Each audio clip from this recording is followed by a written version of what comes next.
കേന്ദ്ര നയങ്ങളിൽ പ്രതിഷേധിച്ചുള്ള തൊഴിലാളി സംഘടനകളുടെ 24 മണിക്കൂർ ദേശീയ പണിമുടക്ക് കേരളത്തിൽ പൂർണ്ണം. കടകമ്പോളങ്ങൾ അടഞ്ഞുകിടക്കുകയാണ്.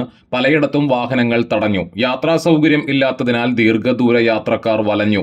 മിക്ക ജില്ലകളിലും KSRTCയും സർവീസ് നടത്തിയില്ല. ഓട്ടോ ടാക്സി തൊഴിലാളികളും പണിമുടക്കിൽ പങ്കെടുത്തു. റെയിൽവേ സ്റ്റേഷനിൽ അടക്കം എത്തിയവർ കുടുങ്ങിക്കിടക്കുന്ന സാഹചര്യമാണുള്ളത്.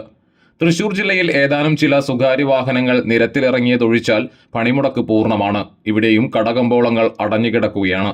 KSRTC സ്വകാര്യ ബസ്സുകൾ സർവീസ് നടത്തുന്നില്ല. KSRTC തൃശൂർ ഡിപ്പോയിൽ ജീവനക്കാർ ആരും ജോലിക്കെത്തിയില്ല. ബുധനാഴ്ച രാത്രി 12 മുതൽ വ്യാഴാഴ്ച രാത്രി 12 വരെയാണ് പണിമുടക്ക്.